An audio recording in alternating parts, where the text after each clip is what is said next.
जय हिंद। मैं शमशाद आलम। All India Majlis-e-Ittehadul मुस्लिमीन के राष्ट्रीय प्रवक्ता वारिस पठान साहब बिहार के दौरे पर हैं। अब इस बिहार के दौरे के मौके पर जो है कि वो विभिन्न तबके का लोगों से मिलते हैं। अब इसी दरमियान में ये भी देखा गया कि बिहार का जो आलिम दीन है यानी कि उलमा है, उनसे भी वो जाकर मिलते हैं और ऑल इंडिया मजलिस-ए-इत्तेहादुल मुस्लिमीन के बारे में वो जो है कि विस्तार रूप से चर्चा भी करते हैं उलमा के साथ। आखिर क्या राय बना उलमा का कि भाई कि बिहार का चुनाव में वो किस और देखेंगे, यानी कि ऑल इंडिया मजलिस-ए-इत्तेहादुल मुस्लिमीन को जो है कि किस रूप में देखते हैं, ये सारी बात इस वीडियो में करेंगे और विस्तार रूप से करेंगे। आप लोग वीडियो में अंत तक बने रहिए। चलिए चलते हैं और सारी बात को जो है विस्तार से समझते हैं। दरअसल यहां पर यह है कि भाई कि बिहार विधानसभा चुनाव का समय जैसे जैसे नजदीक आ रहा, तमाम जितनी भी पार्टियां हैं वो सभी पार्टियां जो है कि अपनी दमखम जो है कि दिखा रही है। अब इसी दरमियान में ऑल इंडिया मजलिस-ए-इत्तेहादुल मुस्लिमीन के राष्ट्रीय प्रवक्ता वारिस पठान साहब जो है कि बिहार के किशनगंज में वो आते हैं और आने के बाद जो है कि वो सभा करते हैं। उसके बाद जो है कि भाई काफी ज्यादा तादाद में लोग पहुंचते हैं उनकी बात सुनने के लिए। आखिर वारिस पठान जब बात को रखते हैं तो काफी तर्कपूर्ण बात रखते हैं। अब इसी दरमियान में और भी लोगों से मिलते हैं, लेकिन जो एक अहम जो आज बात है वो ये है कि भाई जो आलिम दीन है वो आलिम दीन से जाकर मिलते हैं और उनसे दुआ लेते हैं। मिलने का जो उनका तरीका है काफी अदबपूर्ण जो है कि वो मिले हैं। देखिए एक बात तो है, आलिम दीन जो है कि आज के टाइम में ऑल इंडिया मजलिस-ए-इत्तेहादुल मुस्लिमीन के बारे में काफी बेहतर सोचते हैं। क्यों सोचते हैं? क्योंकि बैरिस्टर असदुद्दीन अवैसी जब भी आलिमों के सामने पेश आते हैं, बड़ा अदब से पेश आते हैं। आप कई ऐसे आने की वीडियो में देखे होंगे, जब वो मिलते हैं, उलेमा से मिलते हैं, आलिम दीन से जब मिलते हैं, तो भाई गजब का जो है कि उनके अंदर एक ये होता है, कैसे झुक के और कैसे जो है कि उनको ये करते, वो खैर कहने वाली बात ही नहीं है। अब देखिए एक बात है, जब आलिम दीन पे जब किसी भी तरह का कोई बात होती है तो सबसे पहले अगर कोई पार्टी है और उस पार्टी का सुप्रीमो अगर खड़ा होकर अगर उनके साथ आने की उनका हक की बात करता है तो वो है आपका बैरिस्टर असदुद्दीन अवैसी। अब एक आपको कहानी बता रहे हैं और ये कहानी आप लोग को अच्छी तरीके से पता है। सलमान अजहरी साहब जो है उनको जो है कि भाई जेल में आने के डाल दिया गया था। अब इस बात को लेकर जितने भी सो कॉल्ड सेकुलर पार्टी है जो हमेशा जो है कि हमारा वोट लिया है, उसका एक भी नेता का मुंह नहीं खुलता है। लेकिन ऑल इंडिया मजलिस-ए-इत्तेहादुल मुस्लिमीन के तरफ से जब एक बड़ा जो है कि भाई जलसा होता है और वो इम्तियाज जलील साहब जो औरंगाबाद के पार्लियामेंट रहे हैं, वो जब आने की मुंबई के लिए निकलते हैं औरंगाबाद से, तो भाई एक दो गाड़ी की काफिला नहीं था, काफिला जो था वो हजारों गाड़ी की काफिला था। और भाई उनके हक के लिए अगर आवाज जो बुलंद किए थे तो ये सिर्फ जो है कि भाई हिंदुस्तान में ही नहीं पूरे वर्ल्ड जो है कि देखा कि कोई एक व्यक्ति है जो अपने आलिम के लिए जो है कि इतना कुछ कर रहा है। तो आज आलिमों की बारी है और आलिम भी जो है अच्छी तरीके से समझते हैं कि हमारे लिए अगर कोई बेहतर आने की वकालत कर सकता है, हमारे लिए अगर कोई जो है कि बेहतर आने की फाइट कर सकता है तो वो है बैरिस्टर असदुद्दीन अवैसी। अब देखिए एक बात तो और है, आप लोग थोड़ा सा यहां पर समझिएगा। बिहार की जब बात हो रही है तो बिहार का एक और बात करेंगे, क्योंकि अभी जैसे एक राहुल गांधी का यात्रा चल रहा था, उसी यात्रा के दौरान में देखे कि भाई राहुल गांधी भी आलिम दीन से जाकर मिलते हैं और मिलने के बाद उनका समर्थन खोजते हैं। लेकिन एक बात है, राहुल गांधी से सवाल है, कांग्रेस से सवाल है, इंडिया गठबंधन से सवाल है कि आप जिस तबके का वोट हमेशा लेने का प्रयास किया और लोग हमेशा आपको दिए हैं, लेकिन जब ये तबका आपसे अपनी आने की भाई हिस्सेदारी मांगती है तो आप सिरे से खारिज कर देते हैं। और आज अब जो है कि आलिम दीन से जाकर मिलते हैं और मिलने के बाद सपोर्ट मांगते हैं।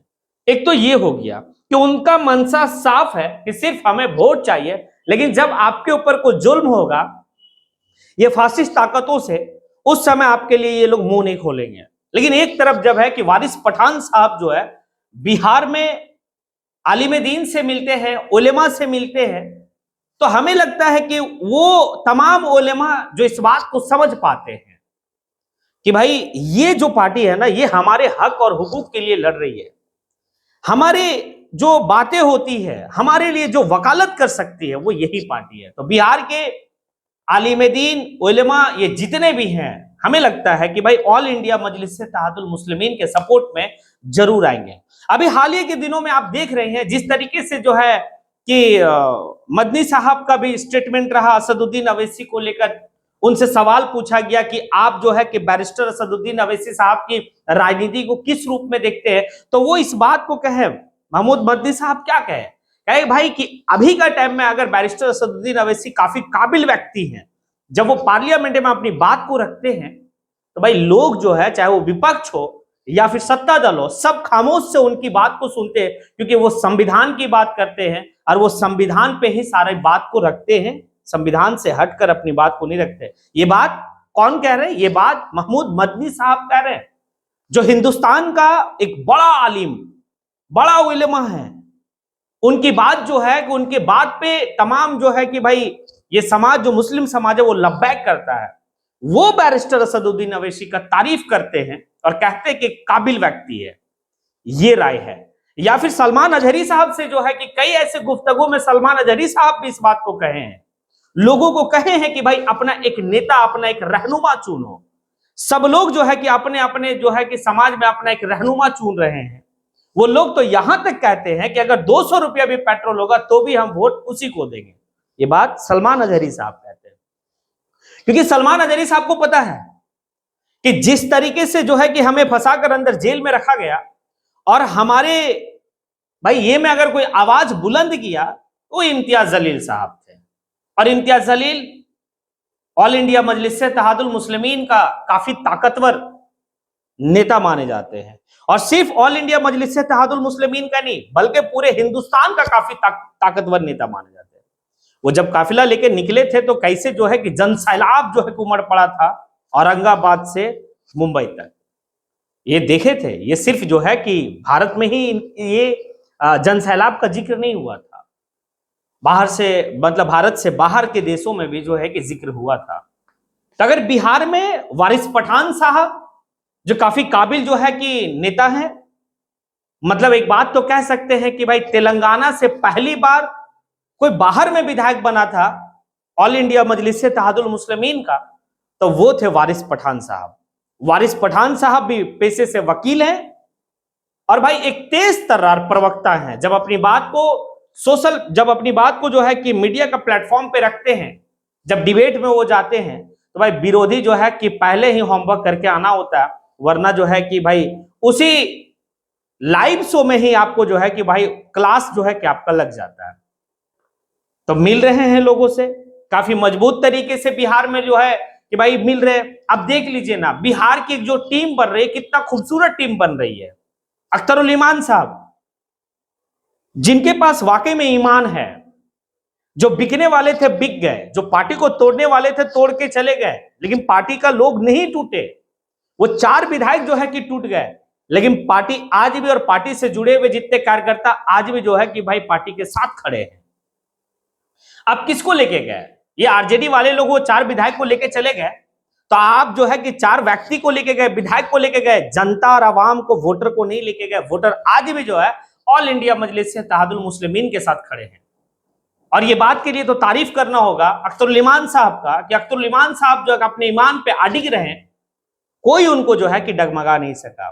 तो अख्तरुल ईमान साहब, उनके साथ इंजीनियर आफ्ताब साहब जो महासचिव हैं पार्टी के बिहार कैडर में। अब एक बात है, उनके साथ राणा रंजीत सिंह जिस तरीके से अभी जो है ऑल इंडिया मजलिस इत्तेहादुल मुस्लिमीन के लिए वो काम कर रहे हैं, संगठन को जिस तरीके से जो है कि भाई मजबूत कर रहे हैं, ये काफी भाई मतलब कहा जा सकता है कि बहुत बड़ी बात है।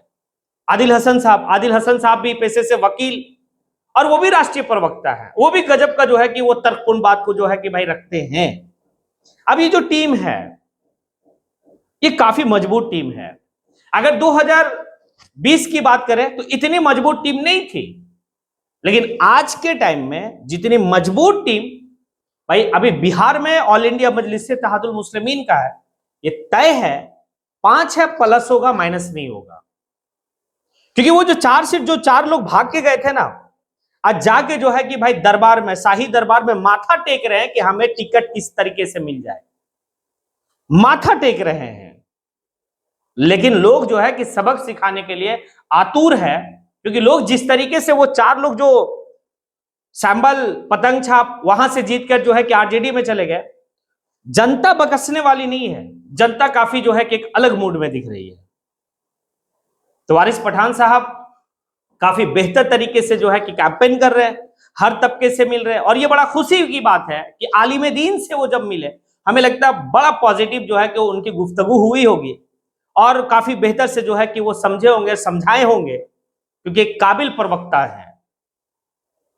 और हिंदुस्तान के जितना भी आलिम दीन है अभी वर्तमान के समय में, बैरिस्टर असदुद्दीन अवैसी को लेकर हमेशा पॉजिटिव वे में दिख रहे हैं वो लोग, क्योंकि काम ही इनका पॉजिटिव वे रहता है। जब भी बात उठाना हो तो बैरिस्टर असदुद्दीन अवैसी, 3 तलाक की मामला हो बैरिस्टर असदुद्दीन अवैसी, वक्फ बिल का मामला हो बैरिस्टर असदुद्दीन अवैसी, यानी कि सदन के पटल पे सीए एनआरसी किसी भी तरह का मामला हो, भाई बैरिस्टर असदुद्दीन अवैसी। ये बात हमारे आलिम दीन और हमारे उलेमा, हमारे मौलाना सभी लोग जो है कि समझ रहे हैं, एक दो को छोड़कर। क्योंकि बिहार में एगो है जनता दल यूनाइटेड से है, वो भाई उनकी बात में और उनकी जो है कि वो लफबाजी में नहीं आना। हाँ, वो आलिम है, मैं उनका कदर करता हूं, लेकिन उनकी बात जो लफबाजी है उसमें नहीं आना है लोगों को। बस अपना एक स्टैंड क्लियर करके सही जगह पे सही वक्त पे वोट मारकर, भाई सीमांचल की जनता, किशनगंज की जनता, चंपारण की जनता, इस बार पूरे हिंदुस्तान को बता दीजिए कि अगर हमें जो नजरअंदाज करेगा उसका यही असर होगा। अब आप लोगों से सवाल है, आलिम दीन का जाके आलिम दीन के साथ मीटिंग करना, उनसे जाके मिलना क्या कहलाता है? आप कमेंट बॉक्स में आके कमेंट जरूर करें। इसी के साथ मैं अपनी बात को यहीं पे समेटता हूं। जय हिंद।